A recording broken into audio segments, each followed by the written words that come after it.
Isso aí. Se tiverem perguntas, se tiverem reflexões e comentários, por favor, coloquem no chat, porque depois da apresentação do professor Pondé, a gente abre e dá tempo de fazer umas perguntinhas aqui, certo? As aulas estão sendo gravadas para, no momento posterior, estarem no nosso portal, no aflates.com, mas a exclusividade de vocês aqui, sempre interessante, né? Então, eu agradeço muito as mais de 100 pessoas que já estão aqui conosco, as que se inscreveram e tudo mais, aos nossos grupos de pesquisa que estão aqui presentes, e vamos lá com o nosso diretor acadêmico do Laboratório de Política, Comportamento e Mídia da Fundação São Paulo, PUC São Paulo, professor Luiz Felipe Pondé, por favor. Gente, eu estou tão formal hoje, né? Quem me conhece fala, Andréia. Vai lá. Você não consegue ser formal, Andréia. Eu não consigo, eu falo uma frase, eu já faço uma piada, gente. A coisa que não dá. É a formação É verdade. Da Bessarabia. Então, eu não consigo, nem na minha tese eu fui séria. Vai saber, vai saber. É o vínculo da Bessarabia. Boa tarde. Boa tarde para vocês, obrigado pela presença. Obrigado, Andréia, mais uma vez, pela organização disso tudo. Hoje nós vamos conversar um pouquinho sobre Freud. Eu vou me centrar em 3 conceitos do Freud que fazem o Freud conversar com a filosofia e a sociologia. Não me interessa aqui o Freud clínico, certo? Não é uma discussão do ponto de vista da terapia freudiana, mas sim pontuar 3 questões a partir de 3 textos do Freud que me parecem bem importantes no debate filosófico moderno, contemporâneo, apesar que a intenção do Freud não era fazer uma avaliação histórica, né? Histórica no sentido de contextual e datada, mas sim tinha uma intenção universalista. Bom, como todo mundo que conhece um pouco do Freud sabe que o Freud estava muito longe de querer conscientemente, e no caso do Freud, quando a gente fala conscientemente, tem um conceito por detrás, né? Mas assim, o Freud estava muito longe conscientemente de querer que o associassem a um pensador judeu. Era tudo que ele não queria, né? Assim, tanto é que toda aquela história que os junguianos adoram contar, do Freud com o Jung, a expectativa de que o Jung fosse uma espécie de príncipe herdeiro fora da ciência judaica, aquelas reuniões de quarta-feira só tinha judeus, certo? Quando você vai elencando o nome daqueles caras todos que frequentavam a casa do Freud no começo da psicanálise, você estava ali bem dentro do state, né? De uma pequena comunidade judaica. E também tem uma questão de contexto de época, né? A gente sabe que o Freud está ali numa geração próxima a outros grandes intelectuais judeus, que às vezes muita gente não sabe, né? O próprio Marx, né? O próprio Wittgenstein, também de família judaica convertida, o próprio Georg Simmel, também um dos porquinhos famosos da sociologia, né? Durkheim, né? O Simmel chegou a se converter também ao luteranismo para facilitar o acesso à universidade, né? A condição de professor. Então, você tem ali todo um exército de intelectuais judeus que são egressos do processo de abertura das universidades aos judeus, que formou digamos assim, esse extrato, né, de intelectuais que o Peter Sloterdijk, certa feita, me disse que uma das burrices do nazismo, como ele costuma se referir ao nazismo, uma das burrices do nazismo é que, ao perseguir os judeus, os nazistas destruíram quase toda a inteligência alemã da época, porque quase todos, grande parte dos intelectuais produtores de conhecimento, também tem o Russell, né? Outra figura importante, eram todos alemães ou de cultura alemã. Freud não era provavelmente alemão, né? Mas de cultura alemã. E ao começar a perseguir os judeus, atingindo profundamente a Europa Central, né, onde estava a influência da cultura alemã, os nazistas acabaram fazendo com que levasse muito tempo para a Alemanha conseguir começar a produzir alguém relevante, como de fato nas ciências humanas, eu quero dizer. Porque os cientistas todos que sobraram, ou os russos roubaram, os americanos roubaram, inclusive os que eram nazistas historicamente, né? Também foram levados para os Estados Unidos ou para a Rússia para continuar o trabalho deles lá. Então, assim, então Freud está inserido numa geração de intelectuais que não estavam essencialmente preocupados com a identidade judaica, a não ser como problema, muitas vezes como um problema que, inclusive, no caso do Freud, ele reconhecia que isso o impedia de atingir qualquer condição de catedrático, como a gente pode dizer, né? Dentro da escola em Viena. Isso é uma coisa tão louca, essa questão do antissemitismo na Áustria até hoje. Dois detalhes anedóticos, mas que significam muito. A universidade que o Freud estudou em Viena, a Faculdade de Medicina, ela só fez uma estátua para o Freud a coisa de, no máximo, 4, 5 anos atrás. Certo? É tipo assim, o estudante de medicina mais importante que passou pelaquela faculdade, e eles não fizeram estátua dele. Né? Outra coisa, a casa onde Freud viveu é uma casa que só começou a ser restaurada a fim de se construir um museu decente do Freud, como tem em Londres, onde o Freud passou muito pouco tempo, depois que uma associação de psicanalistas judeus americanos resolveram jogar dinheiro nisso. E, por último, são 3 fatos anedóticos, sabe, as moedas de euro na Europa, que circulam pelo espaço do euro, cada país coloca figuras importantes atrás da moeda. Né? E na Áustria, pelo menos até 2019, na Áustria, não tinha nenhuma moeda de euro produzida na Áustria que trouxesse o rosto do Freud. Tinha Mozart e outros nomes, mas Freud não. Então, a gente percebe que hoje, se a situação é como é hoje, a gente pode imaginar como ela era no final do século XIX e começo do século XX. Né? O pesado contexto do antissemitismo fazia que os judeus quisessem não só se livrar da pecha de ser judeu, que o atrapalhava profissionalmente, mas também se livrar no sentido identitário, de querer se ver como europeu. Esse era o grande barato. Queria se ver como europeu. Inclusive, digamos assim, essa dificuldade dos judeus, que foram um dos grandes defensores e teóricos do processo da modernização e reconhecimento da modernização, o Zygmunt Bauman, outro intelectual judeu, vai falar disso no seu Modernidade e Holocausto, no seu Modernidade em Ambivalência, né? Ele vai dizer que muitos intelectuais judeus, como Freud, citado por ele, também cita o Kafka, que ele trabalha bastante, vai dizer que esses intelectuais judeus eles começaram a apontar o fracasso da modernização e das promessas do iluminismo no fato de que os judeus foram percebendo que a promessa da igualdade não vinha, não chegava, né? Mas muitos judeus intelectuais quiseram como que apagar a sua origem judaica para garantir o seu acesso às instituições que então davam. Imagina, uma família de judeus naquela época tem um filho médico famoso, até hoje continua, né? Tem aquela história que a mãe judia vai assistir o discurso do primeiro presidente judeu americano e ela está na primeira fileira e um sujeito sentado do lado dela fala: a senhora deve estar muito orgulhosa do seu filho ser presidente dos Estados Unidos. Ela sorri e fala: o irmão dele é médico. Quer dizer, né?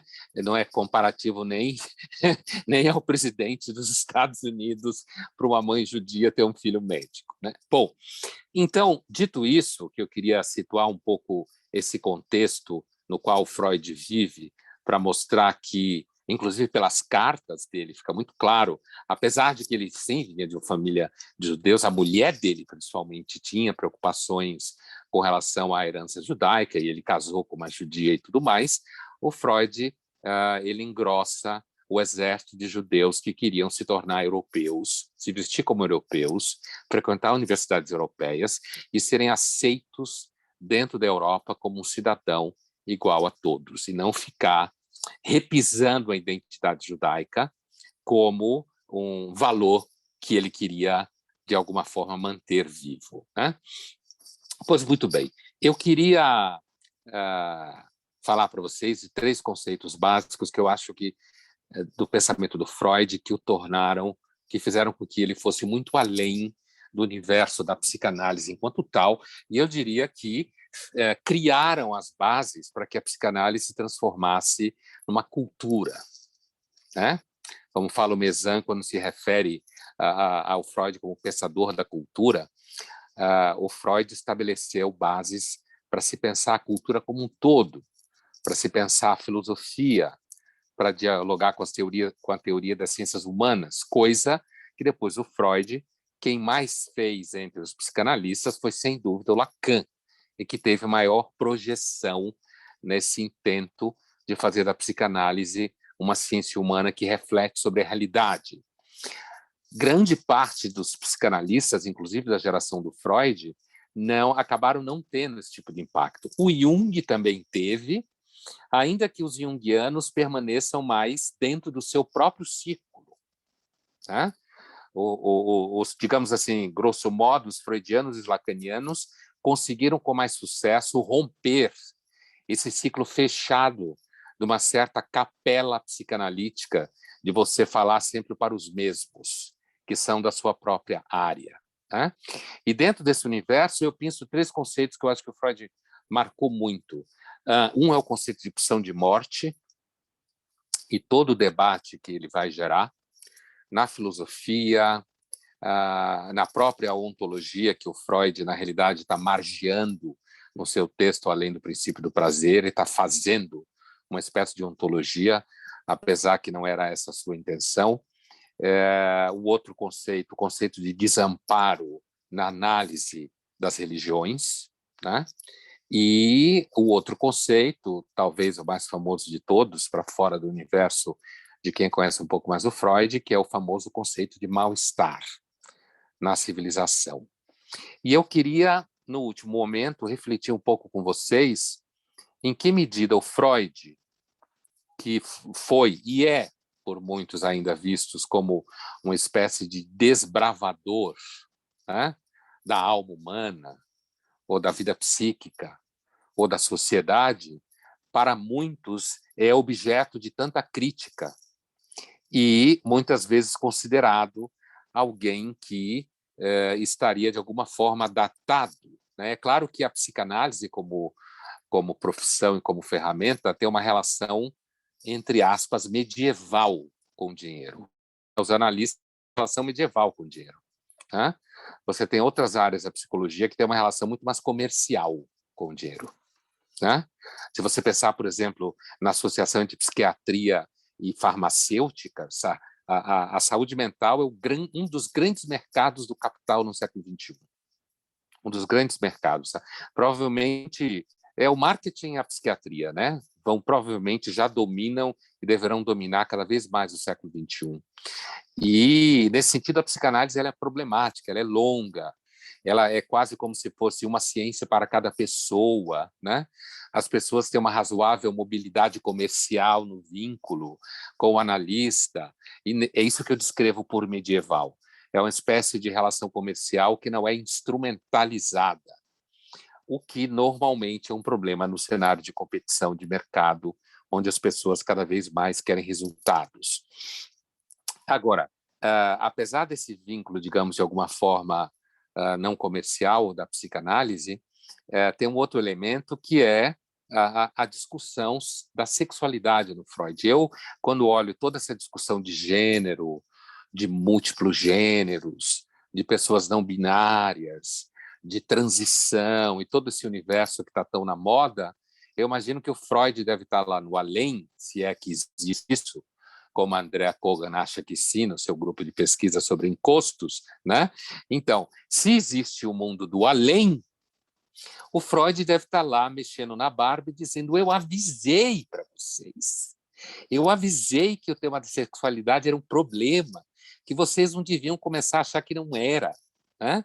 A ponto de criarem todo um corpo de teorias para dizer que a sexualidade sua é aquilo que você quer, de alguma forma, ou que você transita sem nenhum ônus identitário, que é mais ou menos como comprar um desodorante, ou a roupa nova que você resolveu usar, ou seja, que não tem sintoma. O sintoma é unicamente o trato político do problema. Se você resolver politicamente, está tudo resolvido, né?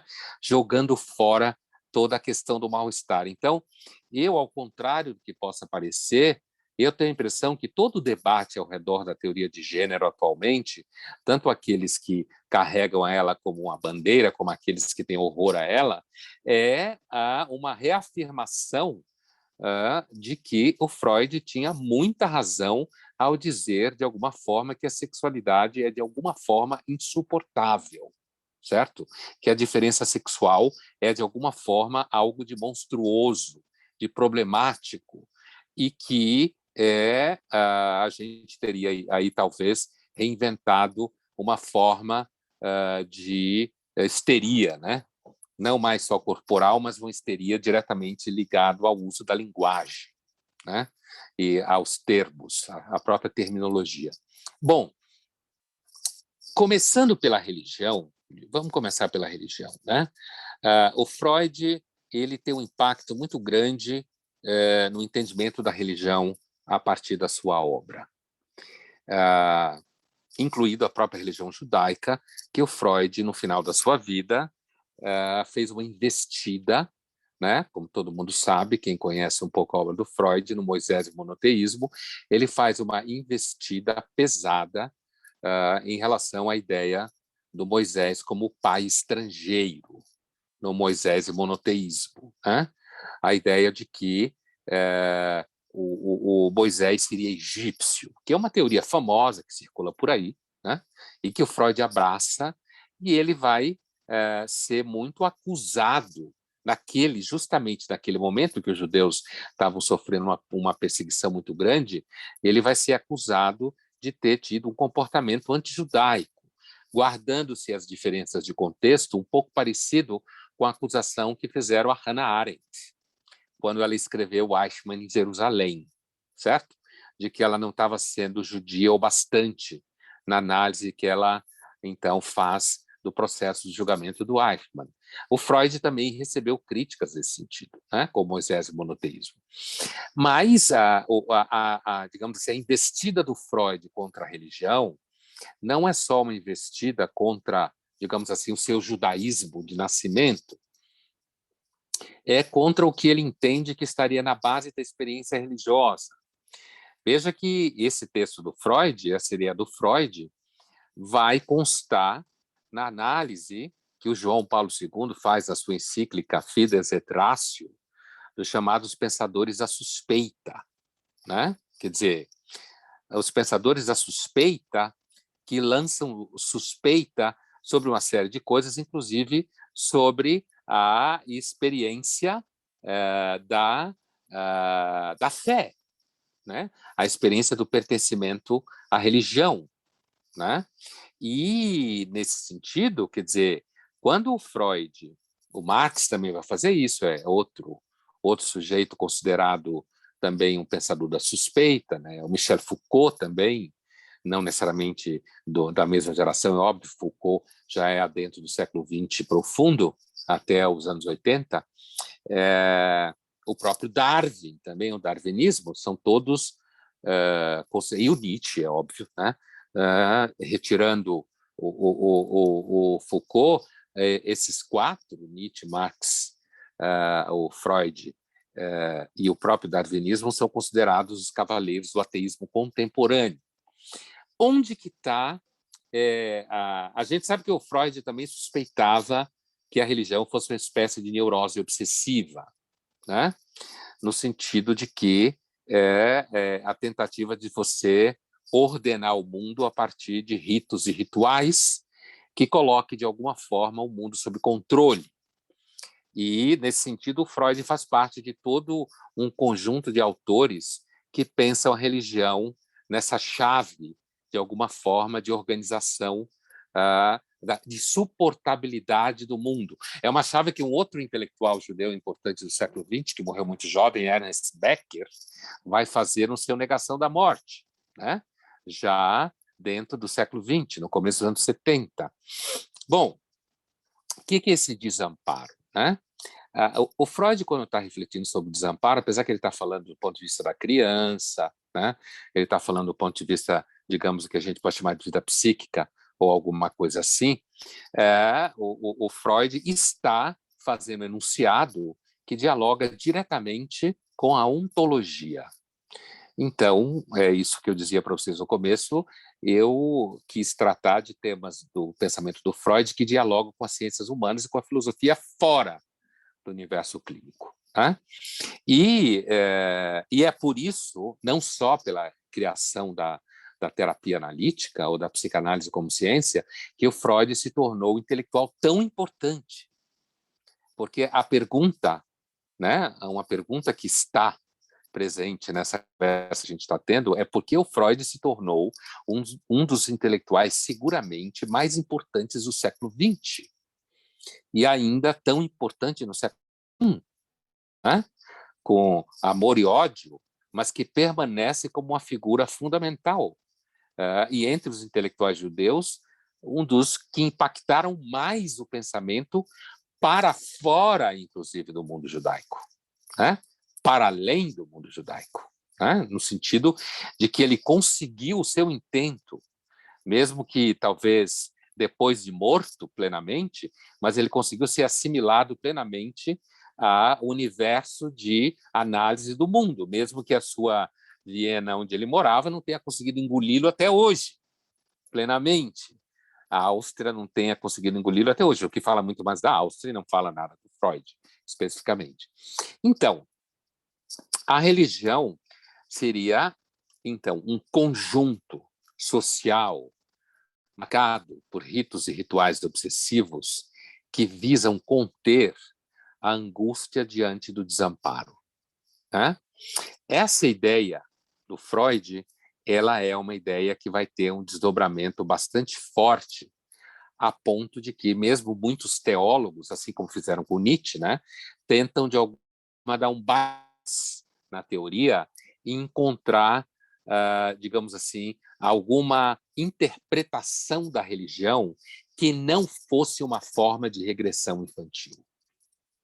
Então, a teoria do Freud no Futuro de uma Ilusão, né, como a gente sabe do texto dele, principal sobre religião, é uma teoria que não é só uma descrição, uma hipótese psíquica sobre o que faz as pessoas e a humanidade ser religiosa em grande medida, mas também uma teoria que impõe, digamos, a uma certa inteligência religiosa, teológica, pós-Freud, a como sustentar a experiência religiosa vivida, a adesão religiosa institucional numa chave que seja, digamos assim, numa chave de condição adulta ou de amadurecimento, e não numa chave em que a vida religiosa seja essencialmente um processo reativo, traumático e infantil, certo? Eu lembro, nas inúmeras teses que eu tive na ciência da religião e nos debates em aula, inclusive em eventos, né, com colegas em seminários de filosofia da religião e ciências da religião, essa temática que a gente pode resumir na seguinte forma, que é a tentativa de justificar a religião não como um sintoma, mas justificar a religião como uma vida psíquica criativa, como uma forma positiva de se viver, no sentido de que poderia ser compreendida como uma espécie de sublimação, no sentido freudiano. Né? É claro que eu até posso tentar dizer que a religião não é só uma ilusão, né? O futuro de uma ilusão, né? Não é só uma ilusão, ou não é só um processo regressivo, que já eu volto a ele, digamos assim, do ponto de vista mais conceitual, porque que é regressivo, mas assim, não seria só um processo regressivo, mas mesmo que eu considere a religião um processo de sublimação positivo, que alguém possa encontrar na religião uma vida, digamos assim, construtiva, o que eu não duvido de forma nenhuma, que algumas pessoas consigam chegar até isso, né, ou fazer essa trajetória. É claro que, do ponto de vista do Freud, negativo ou positivo, é tudo uma construção psíquica, da mesma forma. Nunca estará em jogo a realidade ontológica do objeto da crença. Você até pode tentar construir uma relação que seja menos, digamos assim, psicopatológica, ou de alguma forma neurótica, no sentido negativo, que seja construtiva, que seja uma relação de sucesso ao longo da história do sujeito, ou mesmo da sociedade, ou do grupo, da comunidade, seja lá o que a gente pensar, mas ainda assim é só uma realidade psíquica.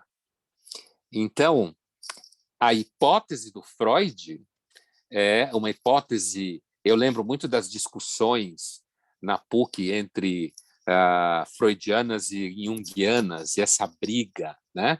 Se o Jung estaria na mesma chave do Freud, né? Qual é essa chave do Freud? Eu acho que o Heschel, que vocês já tiveram aula aqui, explica muito bem isso, né? No seu livro Os Profetas, o Heschel tem um capítulo que ele dedica à psicologia da religião como geral. Não está falando especificamente, digamos, da psicanálise.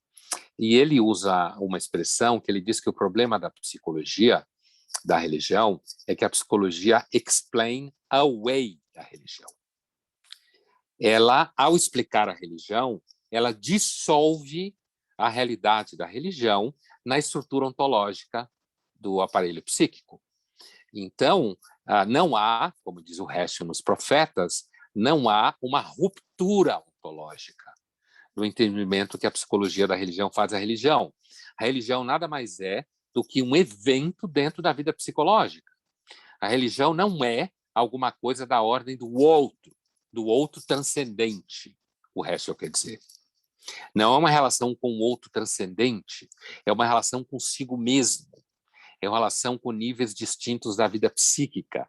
Continua sendo uma espécie de confabulação psíquica, né? De alguma forma funcionando na vida. Então, é uma espécie de, se a gente tenta, a partir do Freud, construir uma teoria mais, digamos, positivamente consistente da religião e não como uma condição regressiva infantil, a gente corre o risco de achar que nós estamos, de alguma forma, salvando a fé, mas o tiro que o Freud dá na fé é um tiro bastante profundo, mesmo que você tenha uma boa experiência com a fé. Essa é a questão. Mesmo que a forma como você vive a fé seja uma forma que você sente como sendo, de alguma forma, produtiva. O que é essa regressão, né? O fato é que o desamparo que a criança sente, que na realidade não é só um desamparo da criança, a condição humana é uma condição de desamparo, né? O outro intelectual judeu também, de uma geração posterior ao Freud, muito importante, o Horkheimer, né?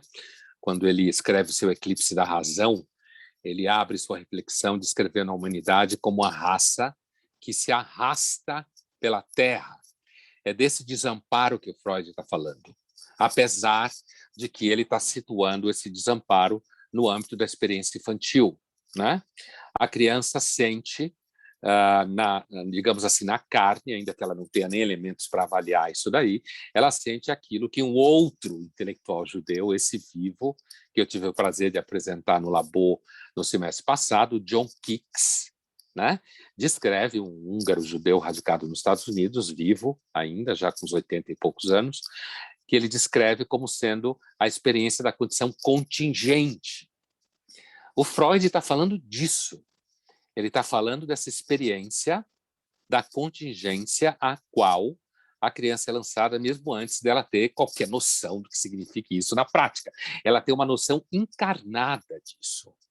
E esse desamparo, ele é, de alguma forma, a criança tem a expectativa do cuidado com esse desamparo advindo das figuras parentais, né?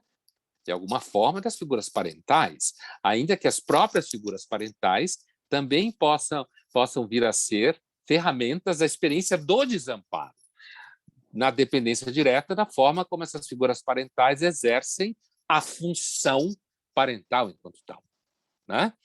Então, essa ontologia que está implícito no pensamento do Freud, né, do desamparo, significa que o movimento infantil é justamente, de alguma forma, se proteger, né, se protege do desamparo a partir dessa expectativa, e que muitas vezes, com sorte, ela é realizada, de que a criança encontre amparo, certo? Nas figuras parentais, principalmente na figura da mãe. Bom, o que acontece na religião? Na religião aconteceria um processo regressivo em que o indivíduo religioso ele vive constantemente em contato com seres imaginários, né? Que não existem. Claro que para o Freud não existem esses seres, né? Eles são imaginários. E o adulto religioso, então, ele não consegue abrir mão daquilo que o John Huston se refere no final do filme, que muitos de vocês aqui talvez tenham visto, o Freud Além da Alma, né? Do John Huston, né? Que o Montgomery Clift faz o papel do Freud, né? Em que o Freud tem lá um sintoma histérico e ele desmaia cada vez que tenta entrar no cemitério, né? Tem essa construção da descoberta do Édipo, é o que o filme foca, né?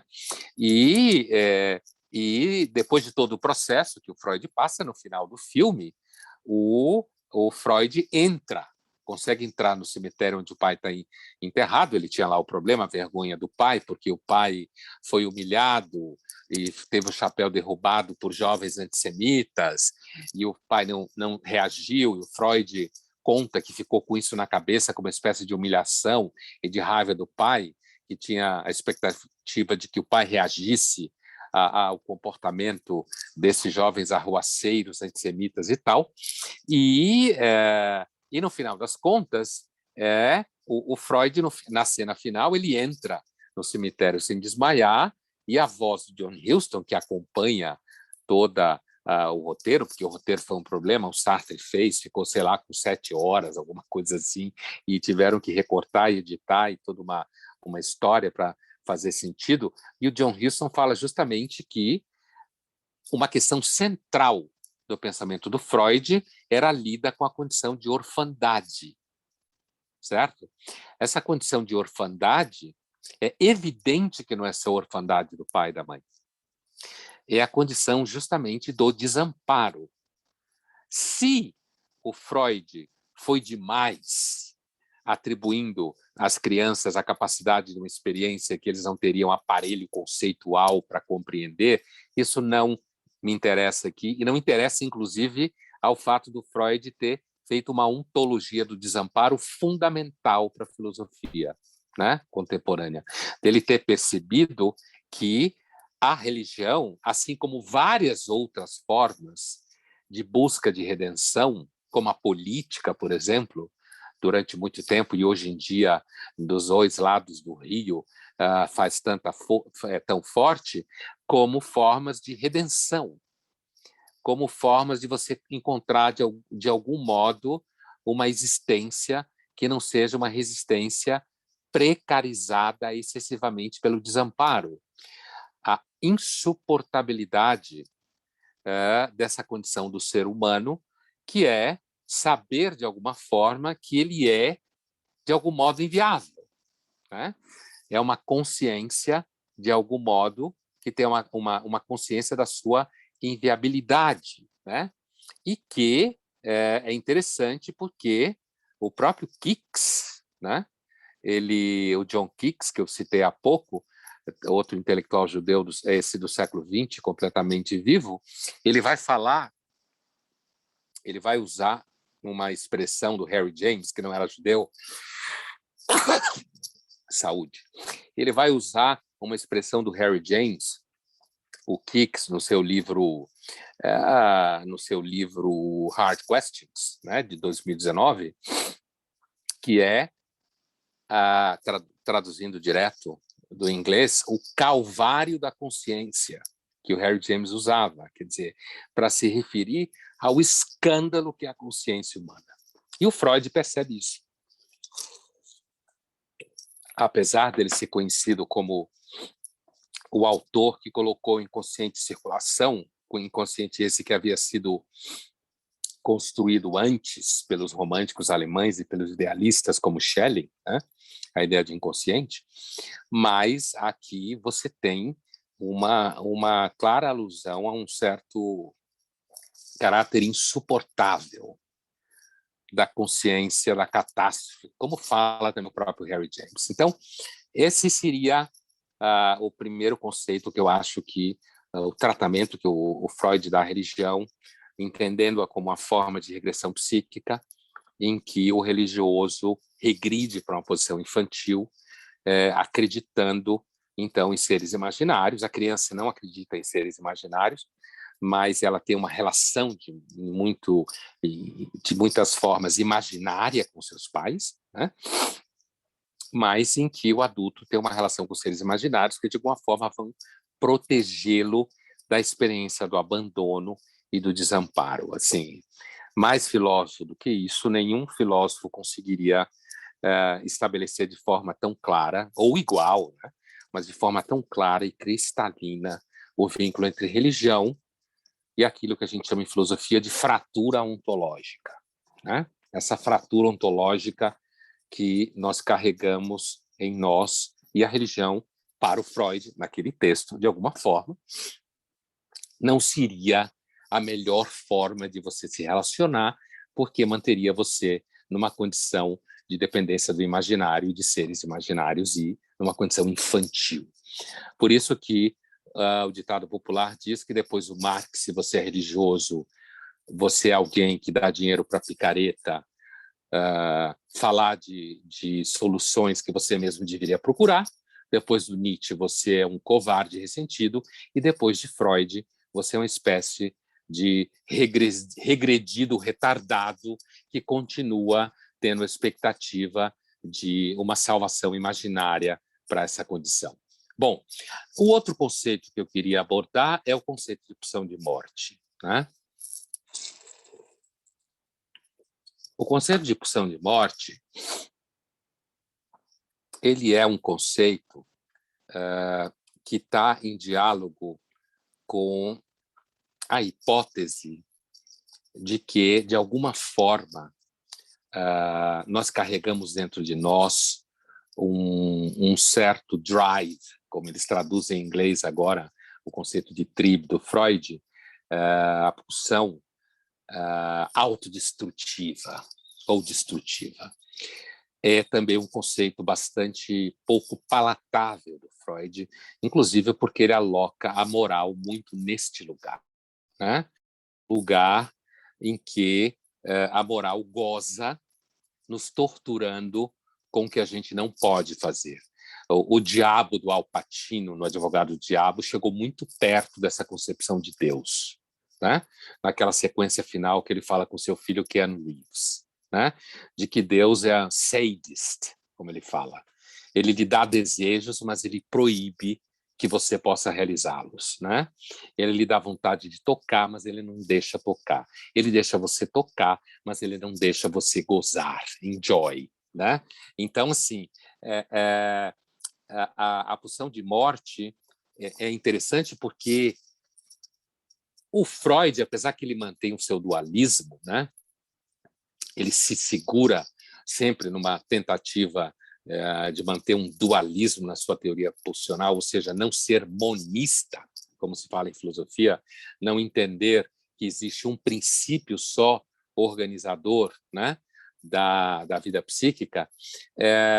Então, ele, na sua versão final da pulsão, quando ele fala, então, do famoso Eros e Thanatos, né, pulsões de vida, pulsão de morte, mas o fato é que a teoria de que haveria, de alguma forma, num ser humano, uma tendência a querer regressar na matéria, regressar não, repousar na matéria inorgânica, como definição ontológica da pulsão de morte, quer dizer, se a pulsão busca voltar a uma posição anterior de repouso, né, e a matéria inorgânica vem antes da matéria orgânica, portanto, é possível imaginar que talvez o movimento da pulsão, na sua forma originária, ontológica, seja levar a matéria orgânica e, com ela, o próprio aparelho psíquico à condição de matéria inorgânica.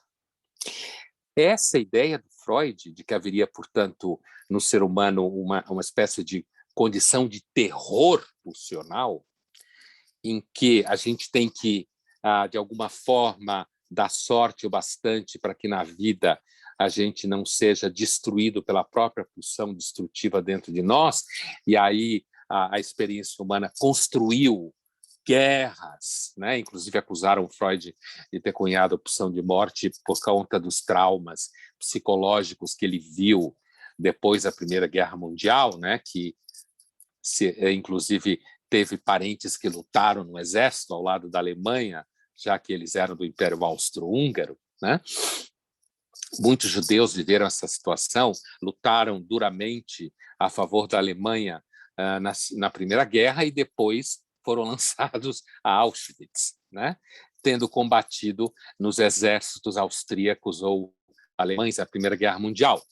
E então, muita gente diz que o Freud só pensou na pulsão de morte porque ele havia, na verdade, ficado traumatizado com os traumas da guerra.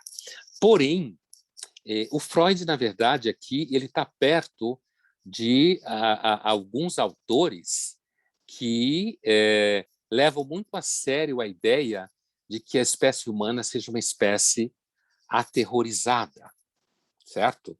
Se o Freud localiza essa espécie de terror na própria estrutura pulsional, que causa em nós uma experiência autodestrutiva, que precisa colocar para fora essa condição para que você não se autodestrua plenamente. A gente teve um exemplo recentemente aqui no Labor, quando o arqueólogo do Alto Paleolítico, o Brian Hayden, falou conosco aqui, acho que foi essa semana, né, Andréa? Não lembro. Ou a semana passada, quinta-feira, né? Quando o arqueólogo Brian Hayden concorda com a tese de um historiador das religiões do século XIX e XX, que morreu em 1919, um alemão não judeu chamado Carus, né?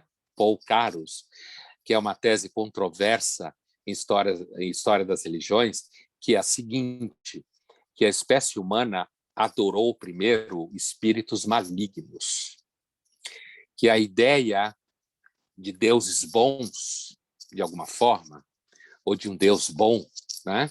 Ou a ideia de um combate entre princípios do bem e princípios do mal, que surge por volta do século VII a.C., pelas mãos do Zoroastro, na Pérsia, que a possibilidade de se construir a ideia de espíritos benignos é muito depois do culto dos espíritos malignos. Ou seja, que a grande parte da experiência da espécie foi lidar com os terrores internos e com a consciência exatamente do desamparo, né? De novo, exatamente do desamparo diante do cosmos. E, portanto, essa ideia de que existe, portanto, um desamparo em relação ao cosmos e nós carregamos uma espécie de desamparo interno, que não é nada muito diferente do que o Freud definiu na sua introdução ao narcisismo, quando ele diz que nós sofremos feridas narcísicas e o eu não é o dono da sua própria casa, certo? Então, uma relação de desamparo, e essa sua própria casa é rasgada pela pulsão de morte por uma digamos assim, numa expressão filosófica que eu vou usar aqui por analogia, por uma intencionalidade destrutiva, fazendo parte da própria estrutura humana, do próprio aparelho psíquico, da própria experiência existencial. Portanto, alguma coisa como nós não somos tão confiáveis, no sentido de que nós sejamos movidos unicamente por um instinto de sobrevivência que o Freud sempre colocou em dúvida, né? Então, essa dimensão da morte, grosso modo, ou da pulsão de morte, ou do Thanatos, ou de um princípio ontológico que vai à pré-socrática de dissolução dos seres, né? Essa coisa de um princípio que reúne, um princípio que separa, digamos assim, no imaginário da filosofia pré-socrática, mas assim, o Freud também trouxe isso para muito perto, né? Ele também trouxe isso para muito perto quando ele cunha, filosoficamente falando, esse conceito de pulsão de morte como sendo mais íntimo de mim do que eu sou de mim mesmo, para fazer uma analogia com o que o Santo Agostinho fala de Deus nas Confissões, né? Bom, então, desamparo, pulsão de morte, dois conceitos que vão fazer história na filosofia. Pulsão de morte é um conceito que ele deve ficar sempre, a gente deve ficar sempre atento a ele em todas as tentativas de se construir uma narrativa, digamos assim, excessivamente ingênua sobre a espécie humana. Se a gente pensar, por exemplo, Freud na chave do Thomas Sowell, né? Do intelectual americano, seguramente o Freud está mais próximo de uma visão restrita, justamente pelos limites que a pulsão coloca na nossa autonomia racional, né? E na nossa capacidade de autogestão, digamos assim. Bom, por último, o mal-estar, e aí a gente vai ouvir perguntas, né? O mal-estar na civilização, que é um dos textos mais belos, né? Eu lembro de uma vez, uma produtora aqui em São Paulo fez uma espécie de concurso em que ela entrevistava pessoas que contavam histórias que marcaram a sua vida, e uma das histórias era de um rapaz, um estudante de filosofia, que um dia o professor dele, não lembro qual, teria dito a ele que tinham 3 livros que você precisava ter lido para compreender o mundo moderno e contemporâneo: A Estética do Hegel, O Capital do Marx e O Mal-Estar na Civilização do Freud, né? A razão do estudante contar essa história não é exatamente os 3 livros enquanto tal, mas é porque ele tinha procurado a estética do Hegel, e um dia que ele resolveu fazer um trabalho com moradores de rua, ele conheceu um morador de rua que tinha o volume da estética do Hegel e deu para ele esse volume. E isso criou esse jovem uma experiência mística, né?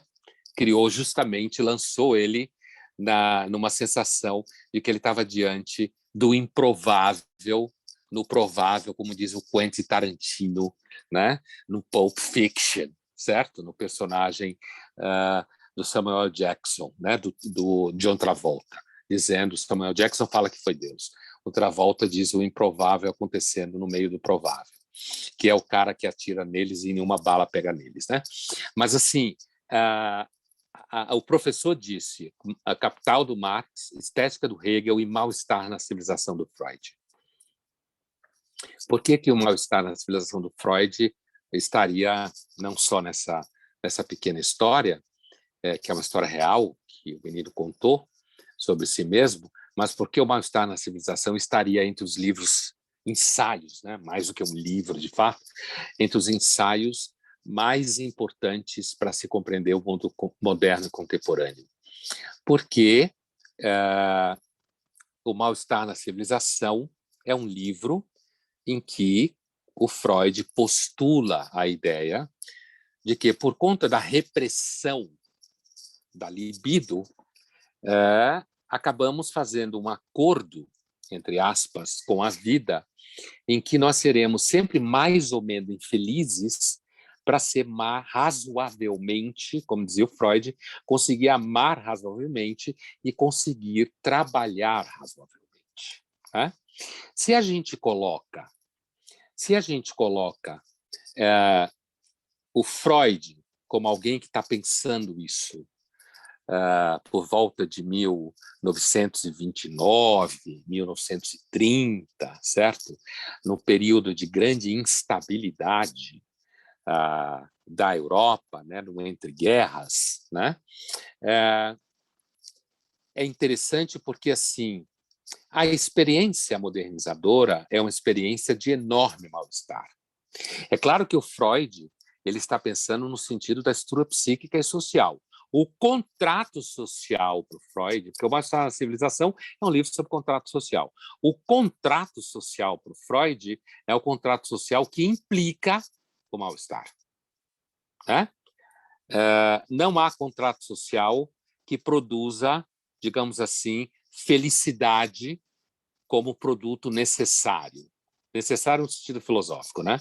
E não contingente. Não há. Né? O que há é um contrato social em que a libido, então, é, entre aspas, negociada e você se transforma numa pessoa razoável, que ama razoavelmente e trabalha razoavelmente. Mas quando você pensa essa experiência no sentido histórico, certo? Onde o Freud está escrevendo isso, e a gente pensa no próprio processo de modernização, no próprio processo que o próprio Freud viveu, que a própria família do Freud viveu e que os próprios judeus viveram, certo?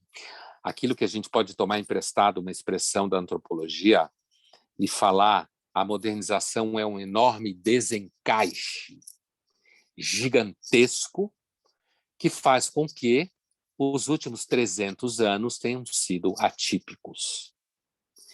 Atípicos em que sentido?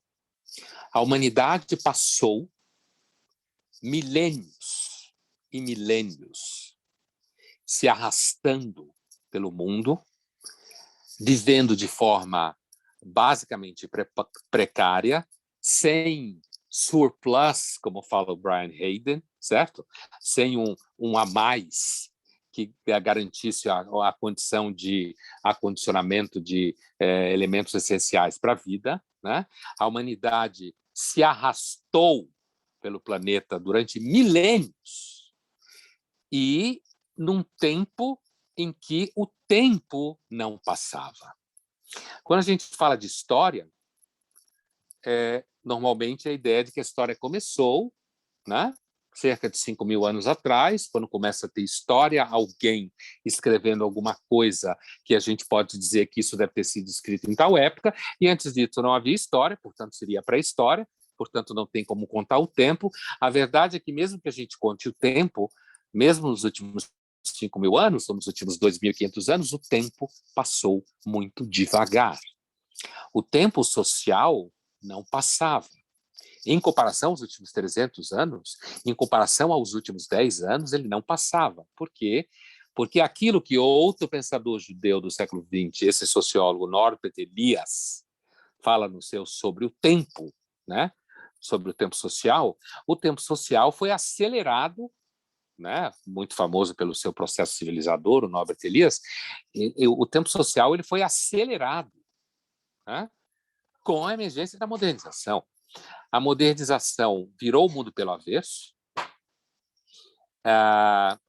instalou uma mobilidade que, para alguns, os considerados liberais, né, do 18 e do 19, abraçaram como um processo positivo da crença liberal, de uma certa construção a partir do desacordo, né, a tal destruição criativa do capitalismo moderno, né? E os conservadores vão ser aqueles que vão ficar o tempo inteiro dizendo: olha, cuidado, vai dar pau, isso é um problema. Quer dizer, no sentido de que a modernização ela é, em si, uma experiência de agudização do desamparo. Por quê? porque a gente estava parado no tempo durante milênios. As coisas eram basicamente as mesmas. As pessoas viviam do jeito que elas viviam. Não existia conhecimento, não existia circulação de ideias. Você não podia sair do campo para viver na cidade. Não tinha... Os judeus eram judeus que viviam no Stedel, que vivia na Polônia, no fim do mundo da Europa, distante dos centros de produção de conhecimento, né? Eram como judeus que vivem dentro da comunidade judaica até hoje e imagina que não existem pessoas que podem ser semelhantes a ele do lado de fora da comunidade judaica. E que acaba tendo um repertório, um vocabulário específico de quem vive fechado dentro dessa comunidade, né? Repetindo esse tipo de experiência dos confins da fronteira europeia. Quer dizer, o Freud foi um homem que abraçou a modernização. Ele abraçou a modernização, portanto, nesse sentido, ele é de alguma forma próximo a uma posição mais liberal, mas, ao mesmo tempo, ele criou uma enorme suspeita de que a experiência contemporânea que ele viveu, e a gente falando dela a partir daí, quer dizer, a modernização carrega um mal-estar muito grande dentro dela. Né? O Freud pensava no mal-estar estrutural do contrato social. O Freud está perto do Hobbes, certo? Tanto que os psicanalistas freudianos costumam adorar o Hobbes, coisa que ninguém mais gosta, só os psicanalistas freudianos, né? E os hobbesianos, claro, que estudam Hobbes e também gostam. Mas, assim, o Freud estava pensando em termos de contrato social, né? Do ponto de vista da filosofia política, contratualista. Porém, quando você pensa numa chave histórica, né? Esse conceito do Freud, quer dizer, esse conceito de mal-estar, a experiência da desconstrução moderna, da desidentificação que a modernização causou, inclusive nos judeus, o preço pago pelos judeus pela assimilação, né? O preço, como muita gente hoje, muitos rabinos e grupos de estudo no universo da comunidade judaica continua reputando a assimilação a quase todos os problemas que os judeus enfrentam no mundo contemporâneo, certo? Casamentos mistos, filhos que não estudam em escolas judaicas, né? Quer dizer, continua reputando isso hoje. O Freud, apesar de que ele mesmo, digamos assim, não praticou uma assimilação do ponto de vista da reprodução dos filhos, né? Foi alguém que abraçou a modernidade, queria ser reconhecido pelo outro, que não judeu, queria falar como os outros não judeus, queria se vestir como os outros, queria ser aceito. Mas, ao mesmo tempo, ele capturou o grande mal-estar presente na modernização, que muitos anos depois, né, acabou sendo, digamos assim, ecoado pelo Bauman, que eu falei há pouco, outro intelectual judeu, seja no seu modernidade e ambivalência, com essa característica insuportável da modernidade, que é um processo destrutivo, construtivo, destrutivo, sem fim, em que nós não vamos chegar a lugar nenhum, que não há vitorioso, não vamos chegar a nenhuma solução, a não ser coping, com problemas aqui e ali, e também Bauman, no seu outro livro, né, Mal-Estar na Pós-Modernidade, em que ele parte exatamente do mal-estar na civilização para dizer que na pós-modernidade existe um novo tipo de mal-estar, que é o mal-estar com a própria liberdade. Né? A liberdade se tornou uma causa, faz parte da etiologia do mal-estar pós-moderno, no sentido e na leitura histórica que faz o Bauman do mal-estar na civilização do Freud. Né? A experiência de liberdade ela se transforma em si no mal-estar. Fazer o quê com a liberdade? Fiquei livre, agora faço o quê? Além de comprar, além de consumir, eu faço o quê com a liberdade?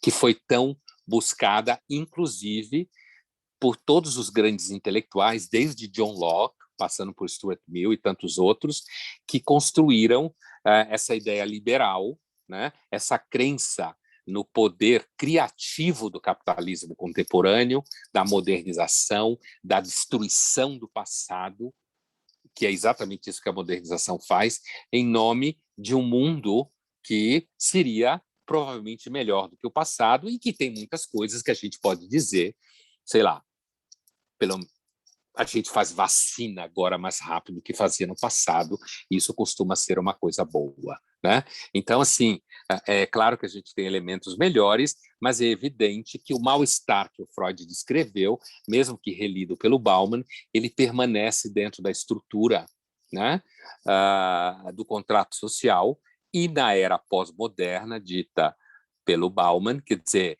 o mal-estar está espalhado pelas redes sociais, né?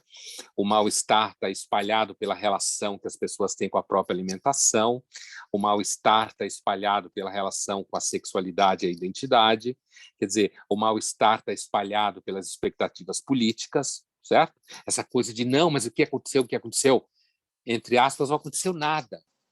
É assim que é.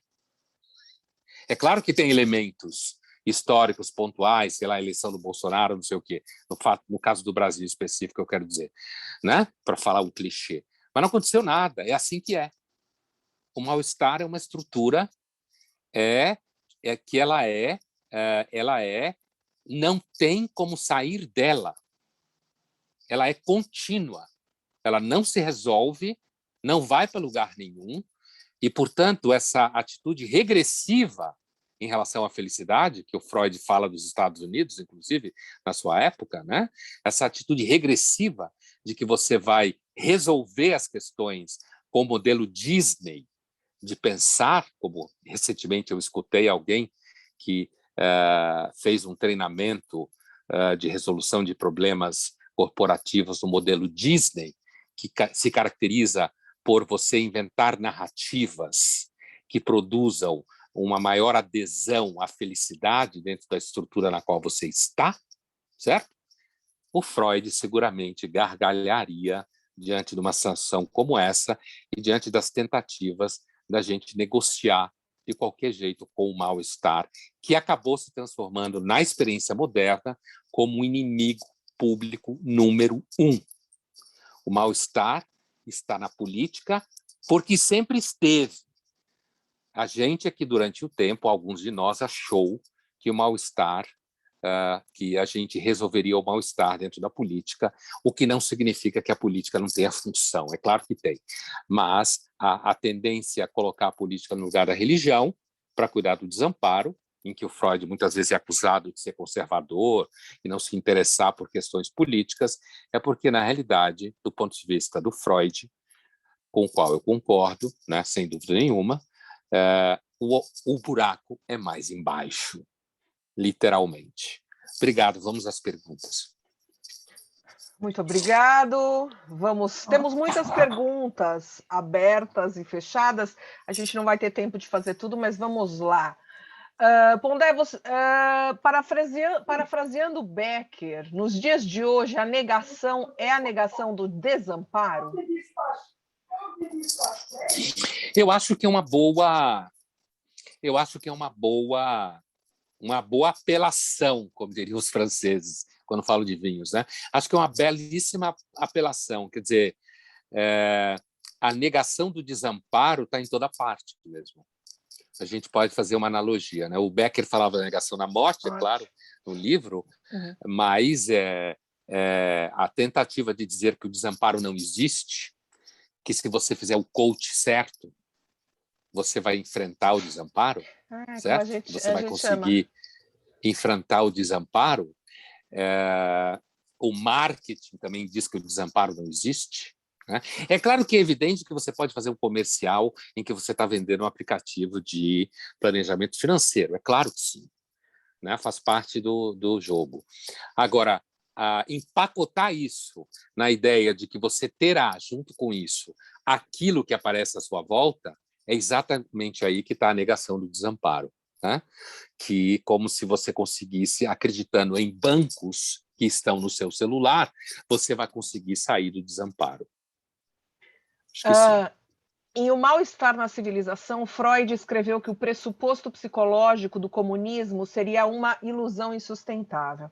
Apesar disso, muitos intelectuais depois dele buscaram articular psicanálise e comunismo, ou melhor, psicanálise e a teoria marxiana, como exemplo a Escola de Frankfurt.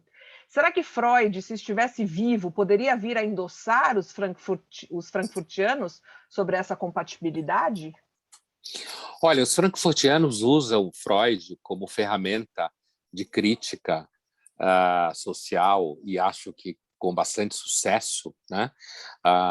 As análises que o Adorno faz, no mínimo a muralha da sociedade americana nos anos 40, dizendo que a vida subjetiva é arrastada pela mercadoria nos Estados Unidos, é profética, né? Agora, a gente tem que levar em conta, e essa citação sobre o comunismo do Freud é uma das citações que custa caro a ele. É claro que aqueles que fazem o uso da psicanálise como crítica política entendem que a cura analítica... Eu sempre falo essa expressão com uma certa reverência, porque como eu estudei Lacan há muito tempo, e eu lembro que os lacanianos, quando iam falar em cura, era um momento assim solene, né? Falar em cura, em análise, é uma discussão assim que beira o ato teológico, né? Mas assim, a ideia de que a cura faria de você uma pessoa, por exemplo, que enxergasse o outro. Eu penso que isso é um enorme aproveitamento da teoria do Freud, atualmente, eu me refiro, não os frankfurtianos exatamente lá atrás, mas é um aproveitamento da teoria de Freud para, inclusive, fazer com que o Freud entre nos círculos dos bem-nascidos, certo? Daqueles que, então, fazem parte dos que estão fazendo crítica social. E, na verdade, é como se, assim, o Freud passasse a ser aceito pelos bem-nascidos, né? Mas eu entendo que, historicamente, o momento que o Freud faz essa análise, ele está fazendo uma análise, me parece, naquele momento, da expectativa de que o socialismo e o comunismo iria resolver o mal-estar. Ele está dizendo que não resolve, né? Eu acho... primeiro, eu acho que a gente tem que tomar cuidado com a expressão comunismo, porque falar em comunismo em 1930 é uma coisa. Falar em comunismo hoje no Brasil, eu acho que a analogia é uma analogia muito distante da realidade, né? Muito distante. Não só do Brasil, mas do mundo como um todo, fora Cuba, Coreia do Norte, talvez, ou alguns outros espectros que andam por aí. Mas, assim, a minha impressão é que, quando Freud fala disso, ele está atacando aquilo que eu dizia antes, que era a expectativa de que uma solução como o comunismo sanasse o desamparo, sanasse o mal-estar. Então, se o Freud tivesse vivo hoje, veja que isso é um exercício de anacronismo em história, né? Ele não está... Ele nasceu em 1856, portanto, se o Freud estivesse vivo hoje, provavelmente ele não seria o Freud que ele foi, né? Porque ele estaria num outro contexto. Mas eu tenho a impressão que ele manteria a dúvida com relação à redenção política. O que não significa que ele necessariamente seria insensível ao fato de que, digamos, o sistema capitalista produz monstros quando a gente não faz vigília sobre ele, certo? Então, a gente não deve entender que dizer que o comunismo, quando Freud diz que o comunismo é uma forma de fantasia próxima à ilusão religiosa, o Freud não está dizendo, por derivação, que a sociedade de mercado salva. Então, aí me parece uma questão importante a se pensar. Uma coisa não implica na outra, porque o Freud não está pensando necessariamente de forma polarizada, como se pensa hoje, certo? Então, é muito provável que, se ele vivesse hoje, veja que o Freud estava numa situação em que a chamada sociedade de mercado ela era nascente, ele estava fazendo uso de pequenos espaços que foram aparecendo, ele sobrevivia com o seu trabalho médico, né? E difícil, né? para sobreviver, teve muitos filhos e tal, não casou com mulher rica, aquelas coisas e tal que o Jung, por exemplo, fez, né? Teve sorte nesse sentido de poder ter uma mulher muito rica que o sustentasse de algum modo. Freud teve que viver com o suor do seu rosto, como diz a Bíblia, né? Mas a gente não deve assumir que a partir daí o Freud vivo hoje, ele provavelmente manteria a posição com relação à utopia. A gente deve entender que o Freud está dizendo que o comunismo é uma utopia, é uma ilusão, o que de fato é, né? Mas eu imagino que se o Freud estivesse vivo hoje, ele provavelmente iria identificar na meritocracia também uma utopia, também um jogo em que você passa a acreditar que, de fato, uma sociedade pode ser meritocrática, em que todos vão encontrar o melhor, entre aspas, sempre vence.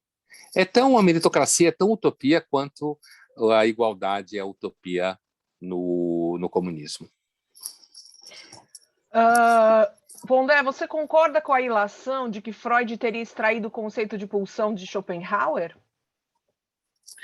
Olha, isso é um longo debate, né? Não se consegue provar isso exatamente, né? Mas, lendo-se Schopenhauer e lendo-se Freud, e pensando o ambiente que o Freud está... O Freud era resistente à ideia de reconhecer-se influenciado por filósofos, né?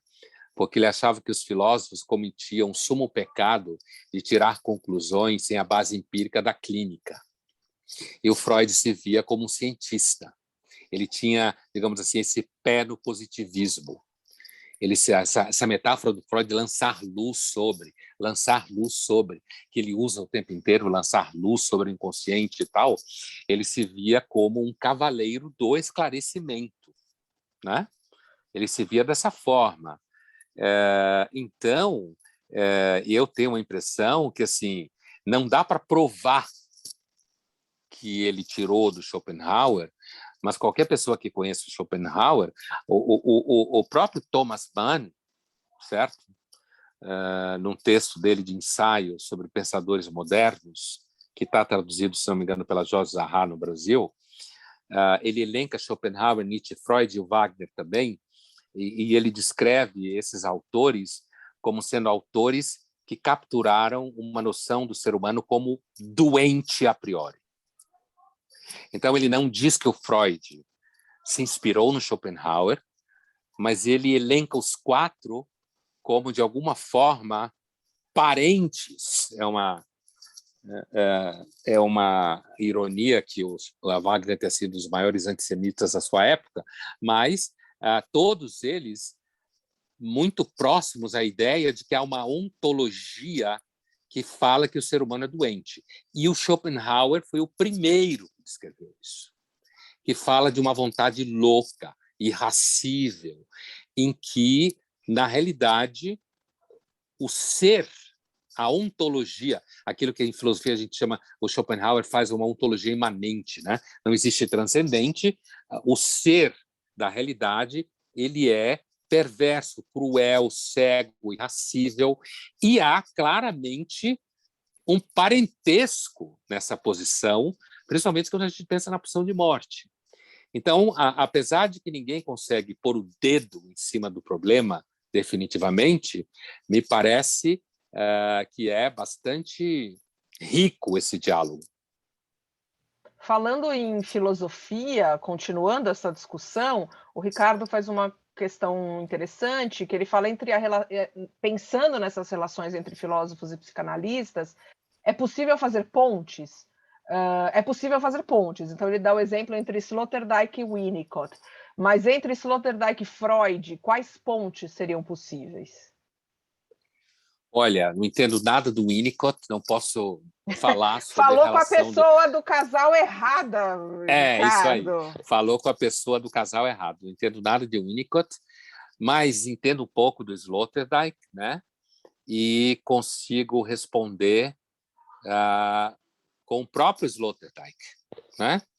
O Sloterdijk, certa feita, quando eu tive o prazer de conhecê-lo algumas vezes para entrevistá-lo para o Estadão no começo, depois para a Folha, o Sloterdijk disse literalmente que ele era muito influenciado pela pulsão de morte do Freud, certo?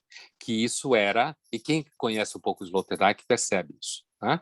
Que ele era muito influenciado pela pulsão de morte do Freud e entendia que o conceito de pulsão de morte era um dos mais importantes que a filosofia, apesar que Freud não era filósofo, digamos, era médico, psicanalista, mas que o conceito de pulsão de morte era um dos conceitos mais importantes que a filosofia contemporânea produziu, né? Essa ideia, porque na realidade tem uma tradição, né? Quando eu citei o Caros e citei o Paul Caros e o Brian Hayden, né? Há uma tradição longa, que Schopenhauer faz parte dela na filosofia, de pressupor, de alguma forma, que a destruição, a violência, o medo, o terror, vem antes na experiência humana, né? Que é alguma coisa que, de alguma forma, se impõe, ou que você passa grande parte da sua vida para lidar com ela, para resolvê-la, para conseguir colocar ela em algum lugar. E isso, para o Sloterdijk, é muito importante, justamente essa relação. Então, outro autor que o Sloterdijk também se considera muito influenciado, esse muito menos conhecido, é o Emile Cioran, o romeno Emile Cioran. A gente tem que encerrar essa aula uns minutinhos antes. Eu agradeço muito a presença de todos, agradeço o professor Luiz Felipe Pondé. Semana que vem, às 5 horas, estaremos com o professor Francisco Chico falando sobre Viktor Frankl. E, enfim, é isso. Eu agradeço demais. A palestra do Brian Hayden já está no Off-Lattes.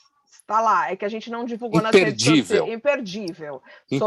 Sobre a religião na pré-história.